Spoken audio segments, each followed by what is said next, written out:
오직 나는 여호와를 우러러보며 나를 구원하시는 하나님을 바라보나니 나의 하나님이 나에게 귀를 기울이시리로다. 나의 대적이여 나로 말미암아 기뻐하지 말지어다. 나는 엎드러질지라도 일어날 것이요 어두운 데 앉을지라도 여호와께서 나의 빛이 되실 것이미로다. 내가 여호와께 범죄하였으니 그의 진노를 당하려니와 마침내 주께서 나를 위하여 논쟁하시고 심판하시며 주께서 나를 인도하사 광명에 이르게 하시리니 내가 그의 공의를 보리로다. 나의 대적이 이것을 보고 부끄러워하리니 그는 전에 내게 말하기를 내 하나님 여호와가 어디 있느냐 하던 자라. 그가 거리에 진흙같이 밟히리니 그것을 내가 보리로다. 내 성벽을 건축하는 날 곧 그날에는 지형이 넓혀질 것이라. 그날에는 아수르에서 애굽 성읍들에까지 애굽에서 강까지 이 바다에서 저 바다까지 이 산지에서 저 산까지의 사람들이 내게로 돌아올 것이나 그 땅은 그 주민의 행위의 열매로 말미암아 황폐하리로다. 아멘. 기도합니다. 하나님 아버지, 오늘 주의 말씀 앞에 섭니다. 오늘도 주님밖에 없습니다. 오늘도 주님밖에 없는 이 은혜로 하나님 성전에 나왔습니다. 주 외에 주밖에 너무 많은 것들을 우리가 가지고 오히려 정욕에 얽매였다가 가장 보화, 가장 진귀한 진주를 잃어버리지 아니하도록 하나님 운을 붙잡아 주시고 하나님 다시금 신앙으로 꽉 잡힌 바 되게 하셔서 여호와를 의지하고 주님만을 섬기며 주님을 인하여서 승리하는 삶을 살아갈 수 있도록 우리의 심령을 붙잡아 주옵소서. 오늘도 거룩한 영으로 부어주시기를 원하오며 예수님의 살아계신 이름 받들어 기도 올려나이다. 아멘. 오늘 말씀의 제목은 주님밖에 없습니다입니다. 저를 따라 하실까요? 주님밖에 없습니다.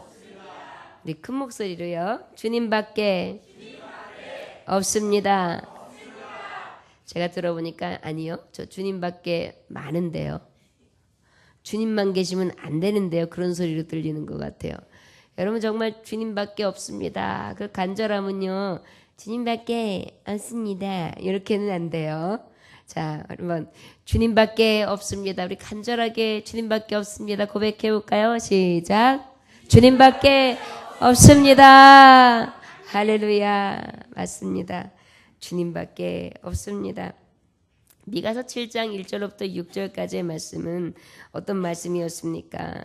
야, 이제 미가서 선지사가 7장까지의 말씀을 하나님의 말씀을 통해 예언합니다. 그런데 이 말씀을 전하고 난 다음에 재앙에 대해서 하나님이 주실 또 그 심판에 대해서 말씀을 증거하는데 가만히 자신을 살피고 이 성읍을 살피니까 재앙밖에는 받을 게 없어요. 아무리 생각해도 화가 분하여 복이 될 만한 짓을 하는 게 없어요. 나를 봐도 그렇고 백성들을 봐도 그렇고. 그래가지고 7장 1절에 저가 뭐라고 고백을 하는 거 아니? 재앙이로다 나여 그래요. 저를 따라 하시기 원합니다. 재앙이로다 나여. 이 얘기 뭐냐면 내가 재앙을 받아 마땅한 자며 내가 재앙의 죄인이다라는 것을 고백하는 장면입니다. 누가요? 하나님의 말씀이 들려졌던 미가 선지자의 입에서 들려졌던 말이에요. 왜 그런 거 아니? 열매 없는 삶이었다. 내가 열매가 없다. 포도나무에 첫 수확이 하나님 앞에 드릴 게 없다. 내가 열심으로 복음을 전했으나 그 복음 앞에 돌이키는 자 없으며 그 복음 앞으로 돌아와 하나님의 복음을 받는 자 없으며 이것을 통하여 돌이킴으로 하나님 앞에 영광 돌리는 자 마저도 없고 내 삶 또한 내가 보니까 아버지 앞에 죄뿐이구나 이것을 깨닫게 돼요. 그래서 저가 고백하는 것이 무엇이냐면 나는 악한 것뿐밖에 없습니다. 나는 악한 뿐입니다. 어떤 악한이냐? 난 경건치도 않습니다. 정직한 것도 없습니다. 피 흘리기에 빠릅니다. 형제를 어떻게 합니까? 팝니다. 형제를 팔아버리는 사람입니다. 그 다음에 나는 악에 대해서 가장 깊이 빠져 있는 자인데 어떻게 하냐면 또 악이라면 막 달려갑니다. 아주 악에 대해서는 부지런합니다.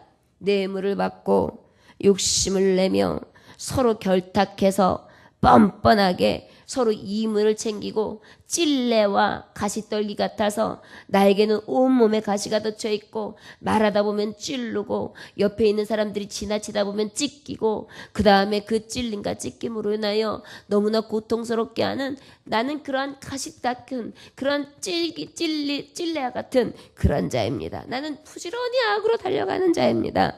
나는 재앙밖에는 부르지 못할 죄인입니다. 그런데 하나님 나뿐인가요? 나의 주변에 내가 이렇게 보니까 아무것도 의지할 것밖에 없습니다. 나도 죄인이고 나도 쓰레기 같은 인간인데 내가 또 의지할 것마저도 한 개도 없습니다. 아무것도 의지할 게 없습니다. 이웃도 친척도 아내도 심지어는 내 입에서 나오는 말까지도 믿을 수 없는 그러한 신뢰할 수 없는 믿을 것이 없는 세상에서 내가 그렇게 재앙의 때를 맞이한 내가 이때에 살고 있습니다. 뿐만이 아니라 믿을 것이 없고 신뢰할 것이 없는데 가정도 다 파괴되어지고 있습니다. 아들이, 딸이, 며느리가 자기의 집에 있는 모든 가족들마저도 타락해 있기 때문에 그 타락한 가족들마저도 나를 대적하며 칩니다. 이제 하나님 내가 사는 이 땅에 나는 이미 재앙으로 인하여 죄의 심판을 밖에 들어갈 수가 없는 그런 나이며 또한 무엇을 보아도 악한 것뿐이고 부지런히 악을 행하고 믿고 의지할 만한 것 아무것도 없는 세상에 사는 것이 바로 나입니다. 이것이 바로 재앙이 아니고 무엇이겠습니까? 이렇게 고백을 해요. 그리고 난 다음에 오늘 주시는 본문 말씀이 시작되는 것입니다. 이렇게 아무것도 의지할 수 없어요. 죄의 싹은 사막이라고 했는데 이거는 마지막 말로는 뻔하다. 불보듯 뻔하다. 나는 이제 불못으로 들어가는 거구나. 이제 결국은 두 번째 사망으로 들어가는 것이구나. 계시록 21장 8절에 보니까 그러나 두려워하는 그들과 믿지 아니하는 자들과 또한 흉악한 자들과 살인하는 자들과 음행하는 자들과 그 다음에 점술가들과 우상숭배자들과 거짓을 행하는 모든 자들의 불과 유황과 타는 못에 던져지리니 그것이 바로 둘째 사망이니라 그랬어요. 이런 사실이 있는데 이건 지옥행이구나. 아무리 봐도 나는 지옥행이고 내가 이게 전하고 있는 미가 선지자 자체도 자신이 재앙 안에 있는 불지옥에 들어갈 수밖에 없는 죄인이라는 것을 깨닫고 또한 내 주변을 봐도 누구를 봐도 믿고 의지할이 없으며 그들도 또한 다 재앙이요 화라는 것을 온전히 깨닫게 됩니다. 7, 8절의 말씀 오늘 본문에 보면 함께 봉독합니다. 오직 나는 여호와를 우러러보며 나를 구원하시는 하나님을 바라보나니 나의 하나님이 나에게 귀를 기울이시리로다. 나의 대적이요 나로 말미암아 기뻐하지 말지어다. 나는 엎드러질지라도 일어날 것이요 어두운 데 앉았을지라도 여호와께서 나의 빛이 되실 것이미로다. 할렐루야. 자, 아픈 캄캄해요. 세상을 살아가면서 어떻습니까? 나는 아무리 잘해보려고 해도 세상이 나를 도와주지 않을 때가 많이 있어요. 내가 정직하게 살아봐야지. 그런데 나의 정직함이 빛도 안 날 때가 있어요. 내가 열심히 노력해봐야 되는데 내가 노력해도 빛도 안 날 때가 있어요. 거기다가 또 이 미가 선지자 때는 너무나 경건도 없고 도덕성도 문란해 있고 완전히 다 땅에 떨어져 있는 의가 없는 바닥을 지낼 때 있기 때문에 저에게 오는 핍박과 고난은 너무나 컸었습니다. 여러분 우리가 믿음 생활하면서 이 시대를 살아가면서 여러분 어떻습니까? 살아가기 쉽습니까? 여러분 예수님 믿으면 세상살이가 더 쉬울 것 같습니까? 어려울 것 같습니까? 어렵습니다. 왜일까요?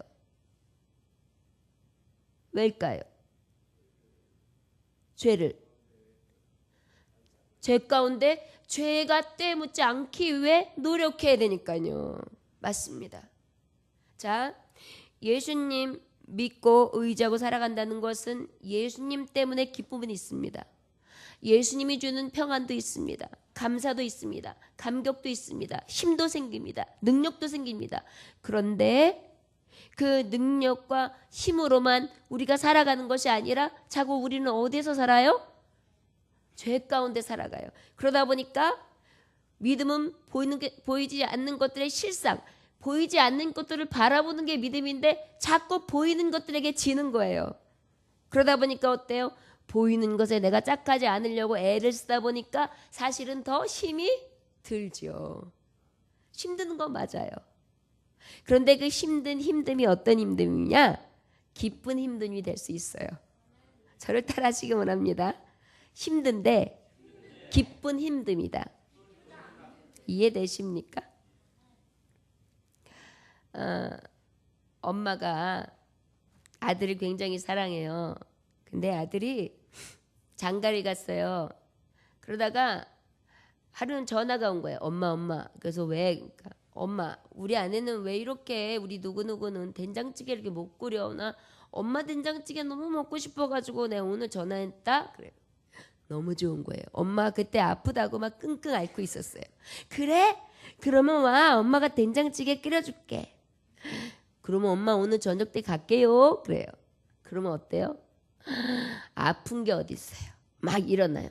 시장에 나가요. 끙끙거리면서 호박도 사고 감자도 사고 두부도 사고 맛난 거 다 사요. 된장도 또 찍어 먹어봐요. 안에서도 깊이 있어서 맛있는 거를 생각해요. 그래가지고 샥 해가지고 갖고 와가지고 포글포글 그러면서 똑딱똑딱똑딱 담아도 그래서 그 다음에 아들이 띵동 해봐요.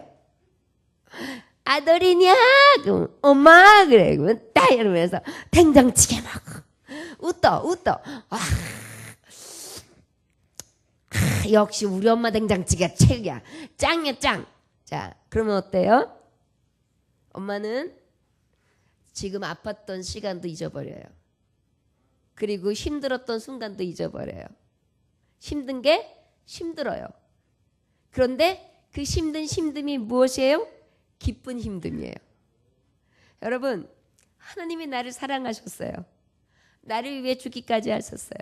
그 사랑을 내가 입었어요. 그 사랑을 입고 내가 주님 앞에 섰어요.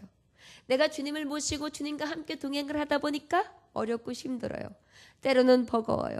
그런데 감사한 것은 무엇이냐면 내가 그 하나님 앞에 누리는 그 기쁨 때문에 내가 그 기쁨을 누림으로 인하여 지금 가지고 있는 버거움이나 힘듦을 넉넉히 이길 수 있는 기쁨으로 이긴다는 것입니다. 그런데 우리가 부모님이 자녀를 사랑하는 것만큼 자녀가 부모를 사랑할 수 없듯이 하나님이 나를 사랑하는 것만큼 내가 하나님을 사랑 못하는 거예요. 그래서 불평하는 거예요. 하나님 힘들어요. 하나님 신앙 지키기도 힘들고요. 하나님 말씀 지키기도 힘들고요. 세상 살아가면서 주님 말씀대로 살아간다는 건 너무 어렵고요. 그 다음에 이것저것 다 따지면은요. 손가락 빨고 살아야 되고요. 이건 아닌 것 같아요, 하나님. 왜 그럴까요? 우리가 하나님이 나를 사랑하시는 것만큼 내가 하나님을 그만큼 사랑하지 않기 때문이에요. 하나님을 더 많이 사랑하잖아요? 그런 불평 없어요. 이거 이 정도면 괜찮아. 이거 정도는 괜찮아. 괜찮다니까. 남성들이요. 결혼한 남성들도 유부남들도 가만히 보면 예쁜 처녀들 앞에서는 힘을 못 써요. 그래가지고 뭐 이렇게 하다가 아저씨 말씀 좀 여쭤게. 말씀하세요. 뭐. 그러면서 막 아저씨들끼리 있다가도 서로 막 뭘 물어보려고 그러는지 막 나서서 얘기해줘요. 그래가면서 막 어떤 분은 막 그래요 내가 데리고 갈게 막 이러면서 여기 골목에서 착 돌아요. 여기 위험해요. 싹 돌아봐요. 자 그다음에 여기는 작은 구멍가게지 말고 오지랖을 다 떨어요. 그러면서 착 해주고 안내주고 딱 와요. 멋있는 척 다 하면서. 그럴 때는 피곤한지도 몰라요. 구차는 것도 몰라요. 아내가 여보 가가지고 콩나물하고 두부 좀 사다 줘. 손 없냐?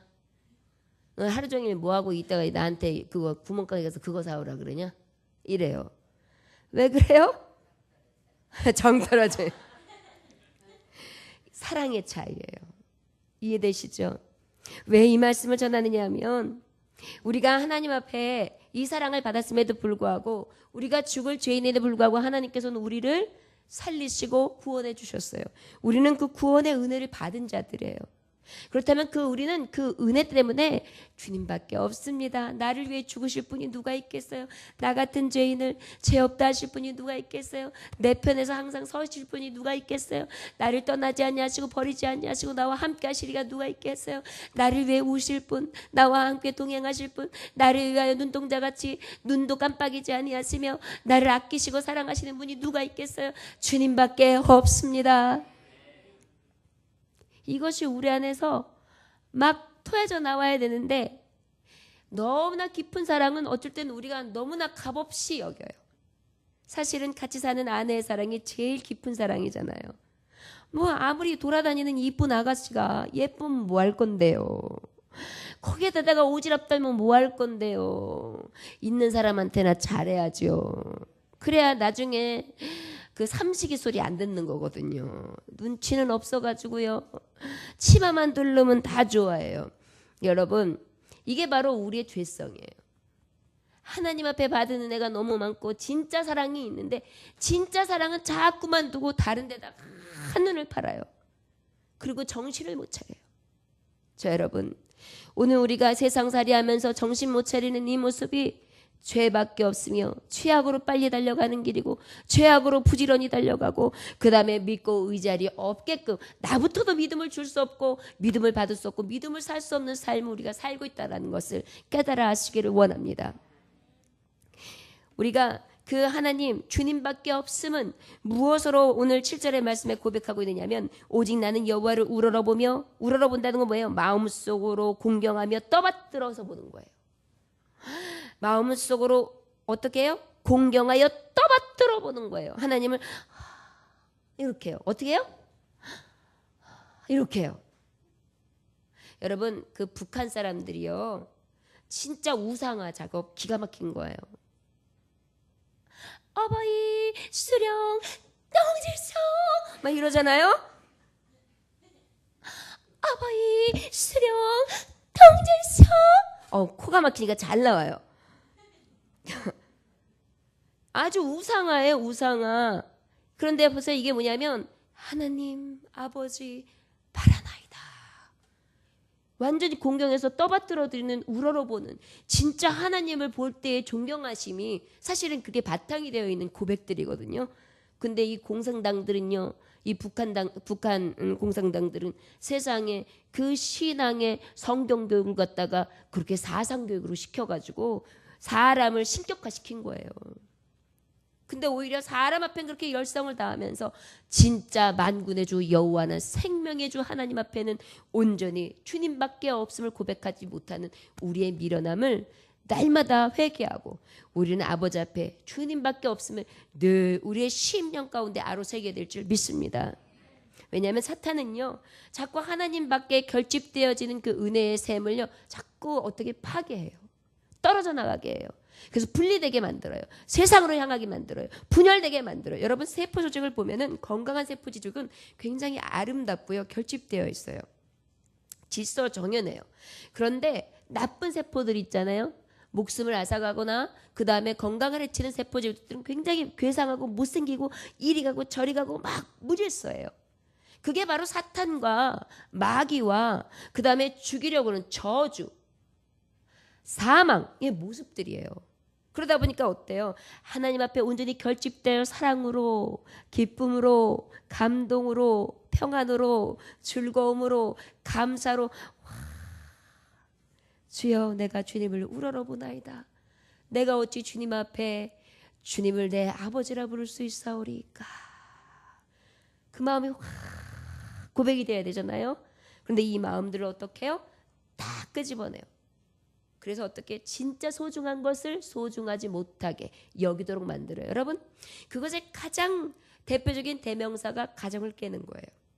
아담과 하와를 처음에 깬 거가 누구예요? 사탄이에요. 어떻게 깼어요? 서로 불신하게 만들었잖아요. 어떻게 했어요? 원망하게 만들었어요. 저 여자가 따먹게 하여 먹으라 하여. 바로 무엇이에요? 가정에 이지라를 만드는 거예요. 이게 첫 번째 저주의 시작이에요.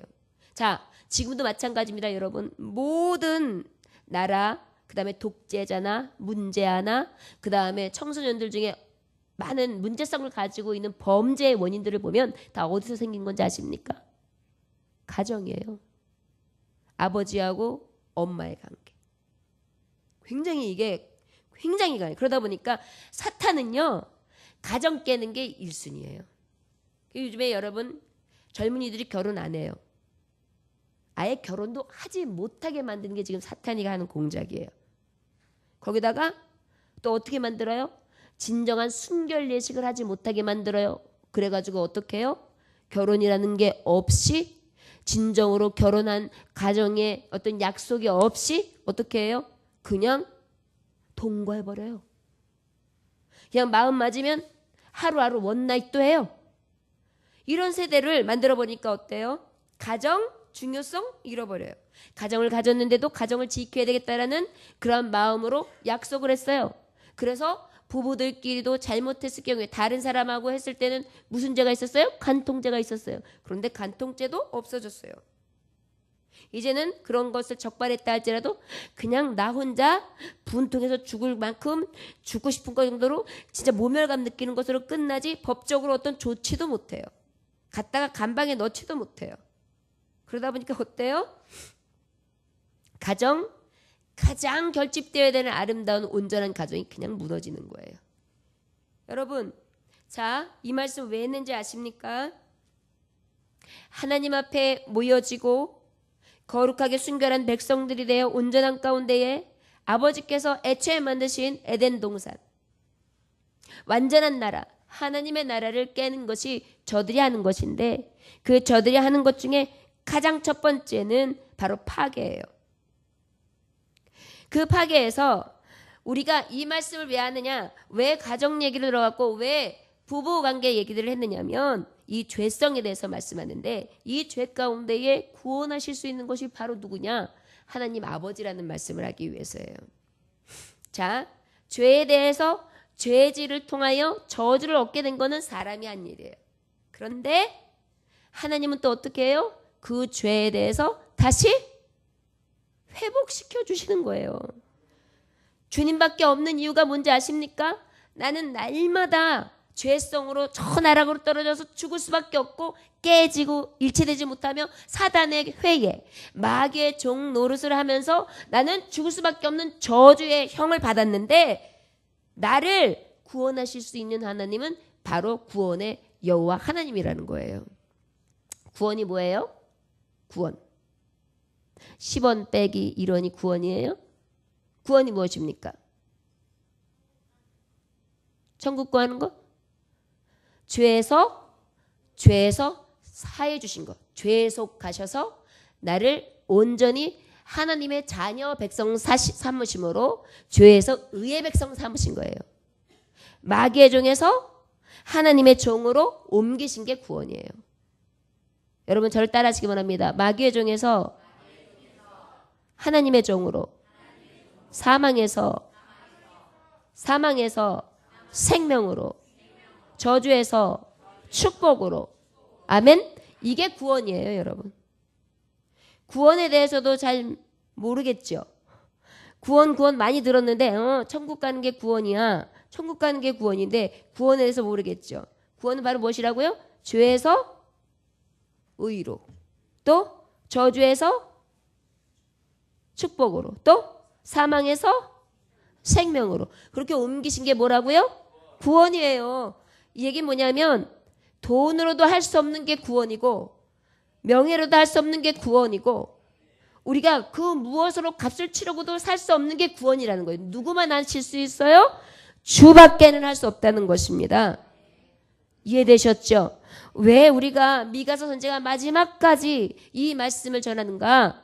주님밖에 없음은 그 이유는 오직 구원이 하나님 손에밖에 없기 때문입니다. 그런데 우리가 하나님을 놔요? 그 얘기는 뭐냐면 나는 이미 저주 받겠습니다. 나는 멸망당하겠습니다. 나 사망에 가장 음부로 떨어지겠습니다. 나 두 번째 사망, 불못으로 내려가겠습니다. 이렇게 선언하는 것과 같아요. 그렇기 때문에 우리는 주님밖에 없습니다. 이거는 평생에 우리의 고백이 되어야 합니다. 왜요? 이것이 바로 사망에서 구원으로 옮길 수 있는 온전한 길이고 진리고 생명이기 때문입니다. 주 예수를 믿지 아니하고는 구원이 없습니다. 저를 따라하시기 원합니다. 주님밖에 없습니다. 앞서 미가가 자기의 죄성에 대해서 나는 정말 재앙이로다 나여 했단 말이에요. 그 재앙에 대해서 구원할 자가 누구밖에 없다고요? 주님밖에 없습니다. 나를 구원하신 하나님을 바라보나니 나의 하나님이 나에게 귀를 기울이시리로다. 8절 나의 대적이여 나로 말미암아 기뻐하지 말지어다. 나는 엎드러질지라도 일어날 것이요 어두운 데 앉을지라도 여호와께서 나의 빛이 되실 것이미로다. 자, 저를 따라하시면 주님밖에 없습니다. 구원의 주님은 나의 빛이십니다. 나의 빛이십니다. 나의 빛이십니다. 미국 서부 개척 시대 때 이야기인데요. 그 몬태나주에 살던 몇 사람이 금강을 찾아서 서부로 떠났습니다. 그래가지고 너무나 많은 길을 천신만고 끝에 막 갔는데 뭔가 번쩍번쩍거리는 게 발견이 된 거예요. 엄청난 양의 금이 묻혀 있는 곳을 발견합니다. 그런데 거기까지는 찾아 들어갔는데 지금까지 거길 찾아오는 순간 음식이 떨어졌고 장비들이 없었고 그다음에 그 외에 준비될 것 이것을 다 채광하려면은 아무래도 가족들과 함께 가정 생활을 하면서 채굴을 하면서 옮겨가지 아니하면은 안 될 것 같은 거예요. 그래서 이제 여러 가지 국립교 때 몇 사람끼리 같이 약속을 했어요. 우리 금강 발견한 것을 얘기하면 사람들이 다 쫓아올 거야. 그러니까 표시 절대로 내면 안 돼. 그래가지고 가서 장비 챙기고 음식 챙기고 그 다음에 준비물 다 챙겨서 가족들만 데리고 조용히 나오자 이렇게 약속을 했어요. 그러난 다음에 이제 마을로 돌아가서 몬테나주에서 이제 다 준비를 하고 샥샥샥 준비하고서 이제 새벽 일찍이 나오는데 이게 웬일입니까? 뒤에서 마차 소리가 우르르르르르르르 하고 계속 쫓아오는 거예요.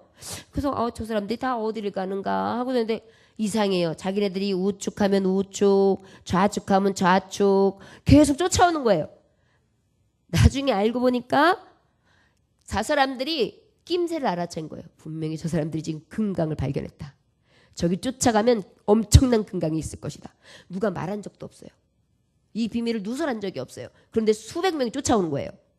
나중에 어떻게 돼서 도대체 우리가 말한 적이 없는데 이렇게 알게 됐느냐? 그랬더니 그 사람들이 얘기하는 거예요. 말해야 하나요? 얼굴을 봤는데요. 당신들 얼굴에서요. 그냥 희망이 샘솟는 얼굴을 하고요. 그 얼굴에 설렘이 가득해가지고 그냥 입이 귀에 붙어 있어가지고요. 어떻게 하지 뭐 기운이 넘쳐가지고 가자 막 이러면서 가는데 분명히 이거는 금강을 발견해도 보통 금맥이 아니라는 걸 느꼈죠. 그래가지고 그 기운을 따라서 무작정 쫓아가는 겁니다. 그러는 거예요. 여러분 활기찬 모습이 금맥 하나 발견하면서 나와요. 그죠? 우리가 주님밖에 없어요. 주님의 구원의 하나님을 만났어요. 그래서 그 구원의 하나님 앞에 있다면 아무리 어둠이 있어도 우리는 어때요? 금맥을 만든다 보다 더 얼굴이 환해야죠.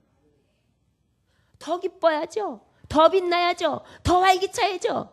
여러분 천국의 길 이 도로가 뭐라고요?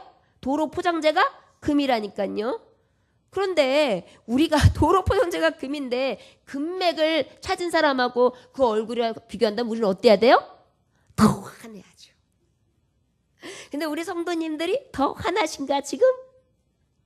까매요. 아주 까매요.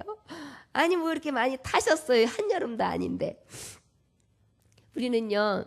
금맥을 찾은 사람, 구원의 하나님을 만난 사람들이에요. 그럼 우리 어때야 돼요? 활기차야 돼요. 우리가 가는 이 교회를 사람들이 뭐지? 쫓아오게 해야 돼요.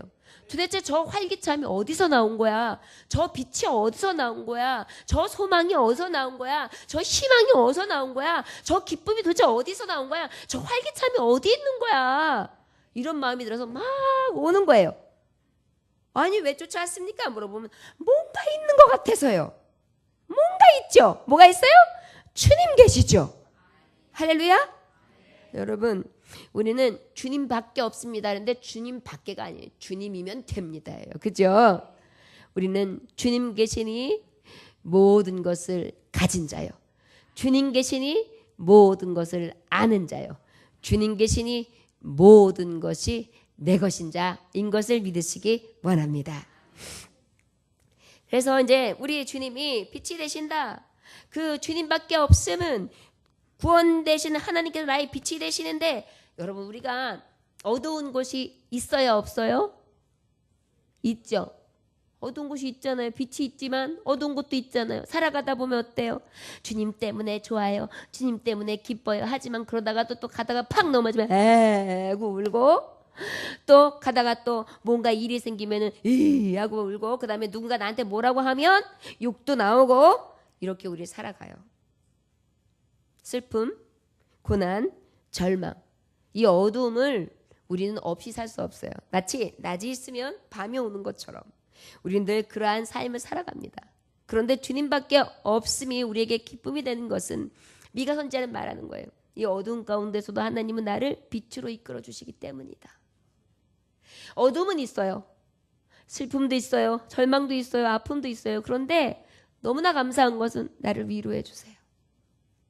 나를 이끌어 주세요. 나에게 가장 좋은 곳으로 하나님이 인도해 주세요. 선하신 팔로 나를 안아주세요. 그리고 하나님 나를 통하여 영광 받으세요. 그러다 보니까 어때요? 주님은 나의 구원의 빛이신 거예요. 저 여러분, 시편 37편 24절에 보니까 저는 넘어지나 아주 엎드러지지 아니함은 여호와께서 손으로 붙드심이라. 잠언서 24장 16절에 보니까 대저 의인은 7번 넘어질지라도 다시 일어나려니와 악인은 재앙으로 인하여 너무 엎드러지느니라. 여러분, 7번 넘어져도 다시 일어납니다. 오늘 어떤 권사님이, 목사님, 우리 남편이 오늘도 승진할 줄 알았는데 승진을 못했어요. 어떻게 위로해야 될지 모르겠어요. 이렇게 왔더라고요. 제가 같이 기도하는 터라 너무나 마음이 안 좋았습니다. 좋은 소식을 나도 받고, 그래서 하나님이 이끌어주시고 하나님이 축복하셨다고 하면서 영광 돌릴 수 있으면 얼마나 좋았을까, 그런 생각을 해보았습니다. 그런데 여러분, 우리는 때로는 넘어지지요. 넘어지는데 이 넘어짐이 우리에게 있어서 아주 넘어짐이 아니기 때문에 소망이 되는 것입니다. 저는 그 권사님께 많은 위로의 문자들을 보내드렸습니다. 그런데 우리가 실패했다고 해서 이 실패로 끝나는 것이 아니라 이 실패를 통해 다시 우리는 성공을 바라보며 갈 수 있는, 하나님을 의지할 수 있는 손이 있기 때문에 그것만으로 인하여 기뻐하고 즐거워할 수 있는 것입니다. 우리가 생각하기에는 다 일사천리로 쫙 형통만 했으면 좋겠어요. 그런데 여러분, 형통만 했다고 한번 생각해 보십시오. 이것만이 우리에게 있어서 가장 공의일까요? 우리가 생각하는 공의와 하나님이 생각하는 공의는 다를 수 있다는 것을 기억하시기 원합니다. 분명한 사실은 그 권사님에게 하나님께서는 기도하고 있고 하나님 앞에 구하고 있기 때문에 합력하여 선을 이루어 주실 것이라는 확신입니다. 저는 앞으로도 더 많은 고백을 그 권사님을 통하여 들려주실 수 있도록 하나님께서 역사하실 것을 믿습니다. 우리 하나님께서는 나의 구원이 되시는데 그 구원의 하나님은 나의 빛이시다. 9절과 우리 한번 9절 한번 읽어볼까요? 시작. 내가 여호와께 범죄하였으니 그의 진노를 당하려니와 마침내 주께서 나를 위하여 논쟁하시고 심판하시며 주께서 나를 인도하사 광명에 이르게 하시리니 내가 그의 공의를 보리로다. 아멘. 주님밖에 없습니다. 주님은 나의 구원이신데 주님은 나의 어떤 분이냐? 공의시다. 저를 따라하시기 원합니다. 주님은 나의 공의입니다. 공의는 어떤 뜻이냐면 공평하고 의로운 도에 선악의 제재를 공평하게 가하시는 하나님인 거예요. 선과 악에 대해서 확실하게 제재를 가하시는 것, 공의. 선악을 분별하는 것뿐만이 아니라 의로운 판단, 도에 딱 기준점을 두고 거기에서 선악 간의 제재를 정확하게 이루어 주시는 공평하신 하나님, 그것을 공의라고 해요. 자, 우리 하나님은 어떤 하나님이나 나의 범죄에 대해서도 우리 하나님은 진노하실 것이다. 마침내 주께서 나를 위하여 논쟁하신다. 그러나 하나님께서 나에게 공의가 있음은 내가 하나님을 늘 어떻게 해요? 주님밖에 없습니다. 구원하실 분은 하나님밖에 없습니다. 우러러 본 한 하나님 나를 위하여 여전히 죄인인 나를 위하여 논쟁하신다. 심판하신다. 그리고 나를 인도하사 광명에 이르게 하시리니 내가 그의 공의를 보리로다. 가장 빛의 길로 인도해 주신다는 확신을 가지는 것입니다. 여러분 어떤 일을 만났을 때 확신을 하지 못할 때가 있어요. 이게 도대체 좋은 거야 나쁜 거야, 도대체 왜 나한테는 이런 일이 생기는 거야, 이게 성공이야, 왜 이렇게밖에 못 사는 거야, 이런 생각들을 할 때가 있죠. 그런데 내가 보기에는 내 잣대가 공이에요. 그런데 하나님이 보시기에 너의 잣대는 아니다, 내가 만드는 공의가 공이다 하신다면 그것이 공인 것입니다. 자, 그게 어떤 말씀이냐면 어떤 두 여인이 대화를 하고 있어요. 50대 중반쯤 되는 두 여인인데 수다를 떨고 있는 것입니다. 저기요, 시집간 딸 잘 살아요? 하고 물어봐요.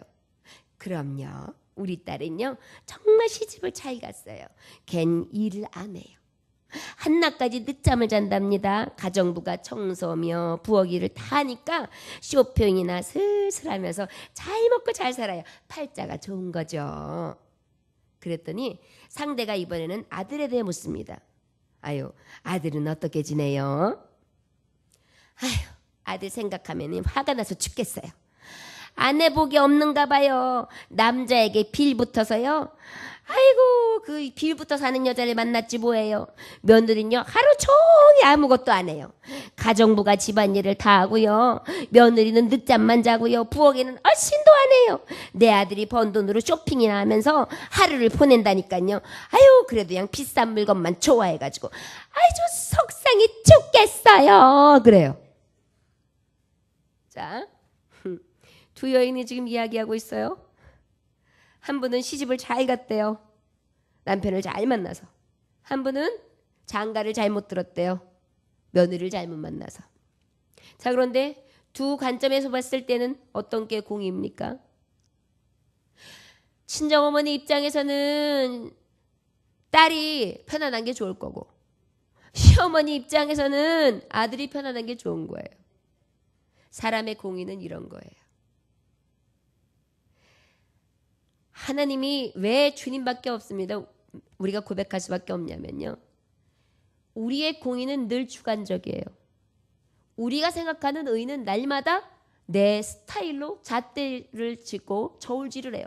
내가 맞으면 맞는 거고 저가 틀린다고 생각하면 내가 틀린다는 건 틀리는 거예요. 자, 그것은 진정한 공의가 아니죠. 자, 바로 이것입니다. 사람은 항상 정의와 공의를 사랑한다고 하지만 정의와 공의가 없어요. 항상 내주관적이거든요. 내가 바라고 원하고 내 뜻, 내 의지에서 항상 틀에 박혀 있어요. 그러다 보니까 어때요? 주님이 없으면 우리는 날마다 흔들리면서 내 욕망의 잣대에 축 늘어져가지고 허우적거리고요. 그 다음에 또 누군가에 의해서 또 갑자기 훅 떨어져가지고요. 또 힘들다고 허우적거려요. 여러분, 99 마지기 가진 사람이 만족하던가요? 한 마지기 빼앗아요. 여러분, 예쁘게 생긴 사람이 예쁜 거 만족하냐고 그러면 만족하던가요? 연예인들 얼마나 예쁜 얼굴인데요. 실제 보면 정말 예뻐요. 그런데도 집어넣잖아요. 더 이쁘게 하려고. 사람의 욕망과 사람이 가지고 있는 공의는요, 온전하지가 않아요.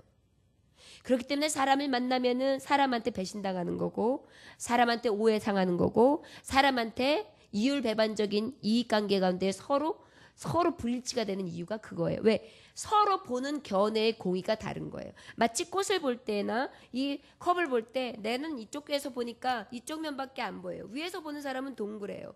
여기서 보는 사람은 또 어때요? 타원이에요. 이쪽에서 보는 사람은 손잡이가 있어요. 보는 단점이 다 다르죠. 사람이 보는 공의는 옳지 않아요. 우리가 왜 주님밖에 없느냐면 주님의 공의는 완전해요. 주님은 못 계신 것이 없으며 주님은 언제나 항상 같으시고 공평하신 하나님이시고 그의 공의는 가득 차 있어요. 사람처럼 흔들리거나 사람처럼 요란하거나 내 잣대, 내 의지, 내 뜻 안에서 작은 것 하나를 보면서 판단하지 아니하시거든요. 완전한 의세요. 그렇기 때문에 우리 하나님은 거룩하다, 의로우신 하나님, 가장 공의로 완전한 분이세요. 그렇기 때문에 그 하나님이 우리에게 꼭 필요한 것입니다. 그래야 흔들리지 아니하시고 나를 붙잡아 주시지요. 이해되십니까? 저와 여러분, 그래서 우리는 하나님 앞에 감사만 해야 돼요. 왜 저 사람은 저렇게 잘 살아? 나는 왜 이 모양 이 꼴이야? 비교할 것도 못해요. 그것은 내 공의인 거예요. 하나님 보시기에 뭐라고 하실 수 있어요? 너는 그 은혜가 족하도다. 그럴 수 있어요. 여러분, 우리가 만족을 찾으려고 하면 지금 우리가 얼마나 만족한지 아셔야 돼요. 우리가 지난번에 다녀온 비전 센터에 가셔서 아시겠지만 그분들만 봐도 우리가 얼마나 많은 축복을 가지고 지금 살아가는지 그냥 볼 수 있어요. 그냥 느껴지지요? 우리는 다 가지고 있는 거예요. 여러분, 돈을 가지고 파란 짝을 살 수 있습니까? 돈을 가지고 여러분들의 말할 수 있는 언어를 살 수 있습니까? 돈을 가지고 당신의 다리를 하나 잘라서 붙일 수 있습니까? 돈을 가지고 어딘가에서 무엇한가 없는 나의 모든 기능들을 살릴 수 있습니까? 아니에요. 우리에게 너무나 많은 것을 가지고 있는데 우리는 어때요? 늘 비교해요. 늘 상대적 빈곤감과 박탈감에 빠져 있어요. 그러다 보니까 자꾸 쓰러지고 넘어져요. 자, 목사님이 예를 들어서 굉장히 좋은 집에 산다고 해보십시오. 좋은 차를 타고 다니고 굉장히 부자예요. 그런데 그러면 목사님은 더 만족하시고 자족해야지 라는 생각을 할 거예요. 그러나 목사님이 또 생각하는 건 어떤 거겠어요? 더 큰 궁궐 같은 집을 볼 거예요. 저도 그런단 말이에요. 더 좋은 거를 볼 거예요. 그게 사람의 욕망이에요. 그런데 그것이 공의가 될 수 있겠습니까? 정의가 될 수 있겠습니까? 없어요. 사람을 믿지 말라는 게 그거예요. 여러분, 사람은 사랑의 대상이지, 사람은 사랑하는 대상이지 믿을 대상이 아니에요. 믿음은 누구에게만 있어야 돼요? 주님밖에 없어요. 그러다 보니까 그 공의도 주님 앞에만 온전히 내려놔줘야 돼요. 우리가 여러분, 우리의 삶의 순간에 때로는 좀 적합치 않은 여러 가지 일들을 당할 때가 있지요. 그럴 때 하나님 앞에 기도하면 돼요. 우리 하나님은 어떤 하나님이니까요? 나의 하나님은 공의 하나님. 지금 그것을 이야기하는 거예요. 미가 선지자는 앞으로 재앙에 대해서 화와 복을 들으시리 여호와 하나님. 나는 그 하나님 말을 의지하리라. 나는 그 주님밖에 없다. 이렇게 간구하고 있습니다. 여러분, 우리도 마찬가지로 그 주님밖에 없음을 늘 기억해야 합니다. 여러분, 혹시 억울하십니까? 혹시 여러 가지 일을 만나면서 슬프고 곤고한 일이 있습니까? 다 공의가 되신 하나님 주님밖에 없습니다. 그 주님 앞에 내려놓으세요. 그러면 가장 판단하시기에 의로운 재판장께서 하나님께서 화와 복으로 온전히 갚아주실 줄 믿습니다. 행한 대로 보응하시는 하나님 앞에 서는 것이 가장 두려운 날이라는 것을 깨달아 하시기를 주의 이름으로 축원합니다. 10절, 11, 12, 13절까지 함께 같이 봉독합니다. 나의 대적이 이것을 보고 부끄러워하리니 그는 전에 내게 말하기를 내 하나님 여호와가 어디 있느냐 하던 자라. 그가 거리에 진흙같이 밟히리니 그것을 내가 보리로다. 내 성벽을 건축하는 날 곧 그날에는 지명이 넓혀질 것이라. 그날에는 앗수르에서 애굽 성읍들에까지 애굽에까지 강까지 이 바다에서 저 바다까지 이 산지에서 저 산까지의 사람들이 내게로 돌아올 것이라. 그 땅은 주민의 행위의 열매로 말미암아 황폐하리로다. 아멘. 마지막 저를 따라하시기 원합니다. 나의 회복. 나는 주님밖에 없습니다. 나의 회복은 오직 주 예수 앞에 있습니다. 아멘. 여러분, 때로는 회복이라는 이 단어가 어떤 것이냐면 원래 상태로 돌아간다는 거예요. 하나님, 근데 사실은 우리의 본질 원래 상태로 돌아가면은 사실은 아마 죄로 가득할 거예요. 우리의 회복은 어디로 상해야 되냐면 예수 그리스도가 주신 은혜의 성령 안에서의 회복을 얘기하는 거예요. 저를 따라하시거나 성령 안에서 은혜의 회복. 은혜의 회복. 아멘. 주님 외에는요, 은혜의 회복을 주실 분이 없어요. 누가 나를 회복시킵니까? 여러분, 우리가 지금 죽을 병에 걸렸을 때 나를 건져주실 리가 누구겠어요? 생명의 주 대신 하나님밖에 없어요. 여러분 우리가 자꾸만 착각해요. 돈으로 무엇이든지 다 할 수 있을 줄 알아요. 힘으로 뭐든지 된 줄 알아요. 젊음이 있으면 다 될 줄 알아요. 아니에요. 그거는요 정말 사탄의 회예요. 기억해야 돼요. 우린 무엇으로 살아야 되는지 아십니까? 주님으로 살아야 돼요. 주님의 회복으로 살아야 돼요. 저 여러분 건강도 마찬가지예요. 주님이 주시는 거죠. 우리 보통 아프면 약국부터 뛰어가잖아요. 여러분 우리의 순서가 바뀌어야 돼요. 주님부터 뛰어가야 돼요. 주님 내가 아파요. 주님 제가 연약해요. 주님 나를 치료해 주세요. 회복해 주시고 나를 구원해 주실 분은 예수님밖에 없어요. 그래서 우리는 주님 바라보는데요. 여러분 주님 바라보면 너무 좋아요. 우리 주님은 분명히 만회사가 되시잖아요. 누가 지으셨어요? 하나님이 지으신 자예요. 그러면 나를 치료할 때 어때요? 가장 완벽하죠. 나의 문제를 제일 잘 아시는 분이 누구세요? 하나님 아버지. 오늘 이 밤에 나오셨잖아요. 우리 왜 나온 거예요? 주님 아무리 생각해도 주님밖에 없습니다. 이 밤에 나와서 주님만 찾으렵니다. 주님 나의 회복이십니다. 이 고백이 우리 이 밤에 있어지는 거예요. 그래서 어떻게 해요? 그냥 왔다 가는 게 아니라 나의 회복 대신 주님을 나는 만났고 주님밖에 없음을 오늘도 고백합니다. 나를 회복시켜 주세요. 때로는요 여러분 열등의식이 회복 안 될 때가 있어요. 그래가지고 자존감이 떨어지는 경우도 있거든요. 그런 것들도 주님 앞에 내려놔야 돼요. 하나님 주님이 날 창조하셨고 나를 이렇게 아름답게 지으셨는데 내가 자꾸 열등의식에 빠져서 내가 자꾸 땅을 파요. 자꾸 수호를 파요.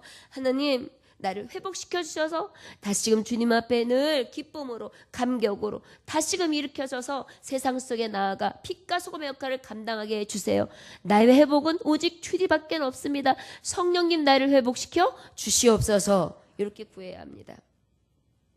제가 어떤 목사님의 고백을 들었을 때 사람이 자꾸만 하나님 앞에 한계를 지어서 그렇지 하나님 앞에는 한계가 없다.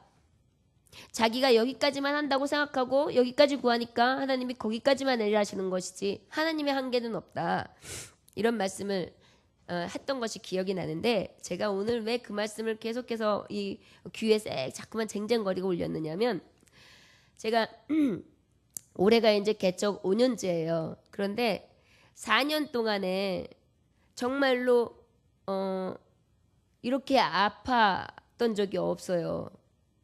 그런데 너무 감사했던 것은 일주일에 떡볶이 전도를 2번을 하고요.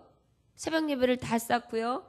그때는 찬양 예배에서부터 모든 거를 다 했어요. 뭐 청소부터도 뭐 모든 거 다. 그렇게 해서 했는데도 하나님이 힘 주셨거든요. 근데 제가 올해에 제가 이 말씀 왜 전하면 올해에 전도를 한 번으로 줄였잖아요. 그리고 제가 나름대로 이제 국한시킨 거예요. 조금 힘이 버거운 것 같다. 조금 줄이고 여기서 조금 더 보강하고 이렇게 하면 좋겠다. 기도하면서 정한 거거든요.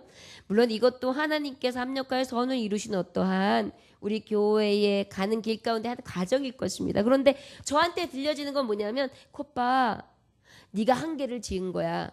네 육체의 한계가 그거밖에 안 된다고 생각하니까 너 건강도 그거밖에 안 되지 않니? 그 마음이 막 오는 거예요. 그때는 그렇게 철인같이 일했었는데도 꼼짝 안 했었거든요. 진짜 거뜬거뜬했어요. 그런데다가 또 이 목청도요. 목청도 그렇게 밤새 기도하고 또 안수해주고 그 다음에 그렇게 일주일 동안 막 돌아서 주일을 하고 그랬는데도 목소리 그 다음에 까딱했거든요. 근데 요즘엔 찬양인도도 우리 청년 사역이 해주시고 막 이렇게 분담도 많이 해주시는데 비롯하고 더 많이 약해졌단 말이에요. 그래서 이게 내가 자꾸 하나님 앞에 엄살 부리고 한계를 져서 그런가 보다. 그래서 오늘 그 기도를 참 사실 많이 했었거든요. 저를 돌아보면서. 저와 여러분 이 말씀으로 제가 돌아가기는 나의 회복은 어디에 있는지 아십니까?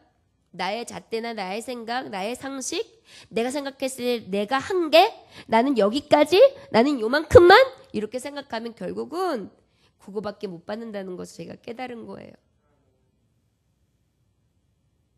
주님밖에 없다고 고백하는 자는 어떤 건지 아십니까?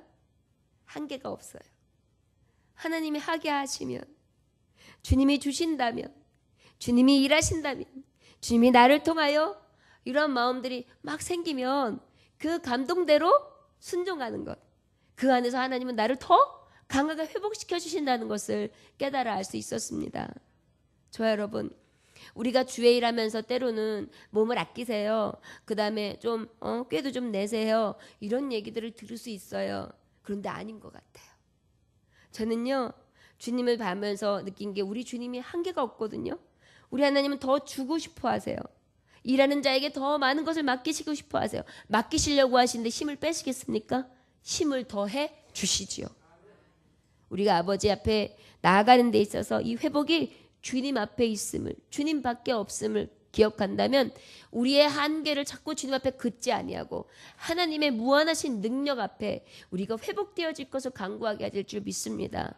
이것이 바로 하나님의 자녀라는 것을 기억하시기 원합니다. 그리하여 대적들이 야, 내 하나님이 어디 있어? 라고 물어볼 때 너 하나님이 함께하는 자 맞아? 아까 어떤 우리 자매님이 그러더라고요. 요즘에 돈을 월급 외에 다른 수입들도 좀 이렇게 열심히 일하면서 그래도 알바처럼 이렇게도 생기고 그러면서 조금씩 더 모여졌는데 그런 것들을 요즘엔 정말 열심히 일하는데도 방배에도 생기지 아니해서 굉장히 어려움을 고전을 명치 못하고 있었는데 요즘 들어 믿음으로는 더 열심을 내고 있거든요. 근데 물질은 더 안 된단 말이에요. 그 소리를 들으면 목회자 입장에서는 어떠냐면 속상하다. 축복도 더 받았으면 좋겠는데 이런 마음이 생겨요. 그런데요, 이것은 우리가 제안하는 거예요. 때가 되면은요, 우리가 하나님 앞에 그저 그냥 기쁨으로 감사로 쭉 나가다 보면 아버지께서 가장 시기적절한 때에 이른비와 늦은비로 소낙비와 같이 내려주신다는 은혜를 우린 기억해야 될 줄 믿습니다. 우린 무엇하는 것입니까? 회복도 주님 안에 있고 공의도 주님 안에 있으며 오직 주님께서 주시는 빛 대신 능력으로 인하여 구원의 하나님, 내가 오직 주님만 의지하고 나아가겠습니다. 이 믿음으로 고백하고 나아간다면 하나님은 우리를 책임져 주실 걸로 믿습니다. 여러분, 마지막으로 우리가 하는 이 모든 것들을 우리가 아버지 앞에 왜 주님밖에 없는 것을 우리가 기억해야 되느냐면 주님 밖에서는 우리는 죽을 수밖에 없습니다. 왜? 하나님은 모든 것을 알고 계시기 때문이죠. 마지막 예화를 통해 여러분들과 함께 은혜를 나누고 그리고 마치려고 말씀을 가름하려 합니다. 어떤 분이 이렇게 환상을 봤는지 아니면 만들어낸 이야기인지는 모르겠는데 뜨거운 불가마 속에서 카다피, 리비아의 그 총수였던 카다피, 장기 집권했던 독재자였거든요. 카다피와 후세인, 여러분 후세인 알죠? 이라크의 독재자 후세인, 그 다음에 북한의 독재자 김일성, 그 다음에 또 그 다음에 이었던 김정일. 이 사람들이 지옥에서 막 펄펄 뛰고 있는 모습을 봤대요. 근데 얼마나 막 뜨거워서 펄펄 뛰는지 우스꽝스럽기도 하더라는 거예요. 그래서 저 사람들이 저기에 있는데 저 사람들이야말로 진짜 자기만 위해서 살았던 사람들, 그리고 자기의 명예와 자기가 쟁취해야 될 야욕을 채우기 위해서 수많은 사람들의 피를 흘리면서 독재로 정말 많은 사람들의 그 혈세를 아주 그냥 혈을 쫙 착즙시켰던 사람들이잖아요. 그러다 보니까 저들은 지옥에 가서 저런 삶을 살고 있구나. 그런 것을 보면서 아무리 죄악은 감춘다고 해도 결국은 저렇게 감출 수 없는 죄의 형틀 안에 저렇게 저의 죄에 대해서 형벌을 받게 마련이구나. 이것을 깨달을 수 있었다는 것입니다. 그런데 미군 부대에 어떤 사물을 보던 처녀가 있었습니다. 그런데 결혼을 하게 되었어요. 귀한 가문에 독자하고 결혼을 합니다. 임신까지 했어요. 산부인과에 가서 아이를 낳을 때 독자니까요, 온 가족들이 친척들이 다 모였습니다. 너무나 자손이 귀한 집이었기 때문에 막 분만하는 순간에 막 사람들이 친척들이 다니면서 누구 아들을 낳을까 딸을 낳을까 막 그러면서 자손이 귀하니까 막 숨지기면서 그 며느리의 비명소리를 듣고 있었습니다. 그런데 분만의 순간 갑자기 비명소리가 들리는데 비명소리가 보통 큰 게 아니에요. 와, 비명소리가 떠나갈 때 들리는 것입니다. 드디어 아이가 태어났습니다. 밖에서 궁금해하던 가족들이 문틈을 슬쩍 열면서 아들인가요? 아니요. 딸인가요? 아니요. 아니면 그럼 뭔가요? 간호원이 말했습니다. 말할 수 없으니 들어와서 보세요. 온 집안 식구들이 들어와서 보는 순간 다 뒤로 낮아빠지고 맙니다. 아기가 몸집이 큰 흑인 아기였습니다. 몸집이 큰 흑인 아기였습니다. 사람은 감추어서 나타나지 않을 것 같지만 우리가 아무리 감추어도 때가 되면 죄는 드러나게 돼 있다는 것입니다. 독재자들이 아무리 저들의 야욕을 감추고 결과는 불타는 지옥으로 들어갔던 것과 같이 우리가 속에 감춰진 죄가 아무리 꼭꼭 감춰놨다 할지라도 어느 순간에는 다 드러날 때가 있다는 것입니다. 너무나 무섭게요. 얼마나 끔찍한 사건입니까? 생각만 해도 아찔하죠. 이 말씀이 왜 우리에게 필요한가? 여러분, 마지막 때가 되면 우리가 안에 감춰있는 이 모든 것들이 이렇게 드러날 때가 와요. 이것이 바로 재앙이로다 화인 나여 미가 선지자가 외쳤던 이유예요. 이 모든 죄성, 끔찍한 죄성을 감춰있는 모든 것까지도 주님 앞에 우리가 주님밖에 없습니다 다 토설하고 돌이킨다면 주님은 이 모든 것을 깨끗하게 없다 하시며 기억하지 아니하신다는 것입니다.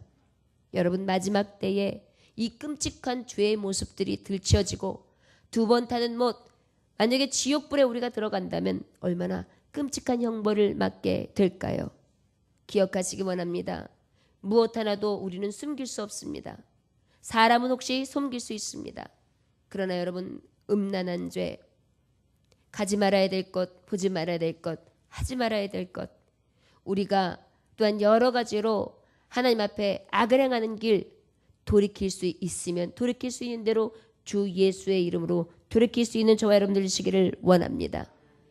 이 길에서 구원해 주실 분은 오직 누구밖에 없습니까? 주님밖에 없습니다.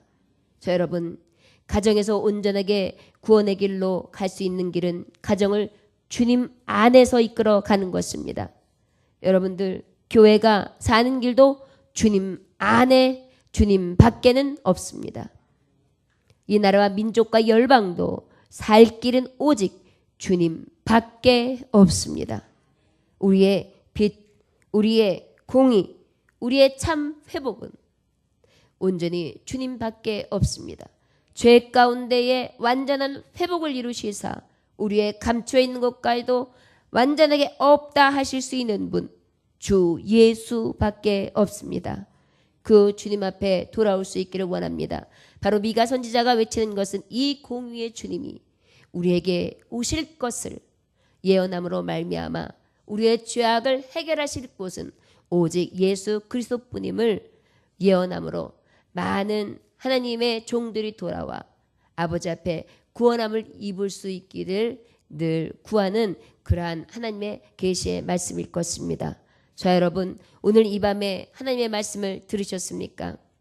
우리가 이리저리 갈리는 마음 가운데 오직 주님 안에서 주님 밖에 없음을 인정하는 삶을 살아가시기 원합니다. 마지막으로 저를 따라하시기 원합니다. 주님밖에 없습니다.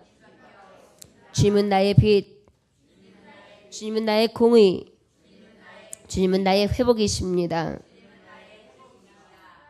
주님 밖에 없습니다. 아멘. 기도하겠습니다. 하나님 아버지, 우리는 꼭꼭 감추었다고 생각하고 우리는 꼭꼭 숨겨두었다고 생각하지만 분명히 악은 드러나며 우리의 행위대로 보응하는 때가 옵니다. 선지자들을 통하여 우리의 악한 길, 결국은 저주요, 결국은 멸망이라는 것을, 결국은 재앙이라는 것을 외칠 때에 너무나 마음 아팠습니다. 우리의 모습은 멸망이요, 저주요, 사망이기 때문입니다. 그러나 우리에게 온전히 소망이 있음은 구원의 하나님이 우리의 하나님이시기 때문입니다. 우리가 우러러볼 때에 그 주님은 귀 기울여 들으십니다. 그리하여 나를 가장 빛으로 이끌어 주시고, 그리고 또한 주님께서는 가장 공의로 사람의 잣대가 아니라 하나님의 완전한 공평한 잣대로 인도해 주시며 나를 온전하게 회복시키시사 사람으로 할 수 없는 온전한 회복을 이루어 주시되 깨끗하다, 정하다, 의롭다 하심으로 하나님은 나를 온전히 구원해 주시기 때문입니다. 아버지, 이제 그 주님 앞에 피하고 주님밖에 없음을 고백합니다. 말씀 앞에 서서 주님과 함께 동행하는 삶을 살아갈 수 있도록 하나님이여 함께하여 주옵소서. 예수님의 귀하신 이름 받들어 기도 올려나이다. 아멘. 함께 주님 가리켜 기도로 마치겠습니다. 하늘에 계신 우리 아버지여, 이름이 거룩히 여김을 받으시오며 나라의 임하옵시며 뜻이 하늘에서 이루어진 것 같이 땅에서도 이루어지리이다. 오늘날 우리에게 일용할 양식을 주옵시고 우리가 우리에게 지은 죄를 사하여 준 것 같이 우리 죄를 사하여 주옵시고 우리를 시험에 들게 하지 마옵시고 다만 악에서 구하옵소서. 나라와 권세와 영광이 아버지께 영원히 있사옵나이다. 아멘.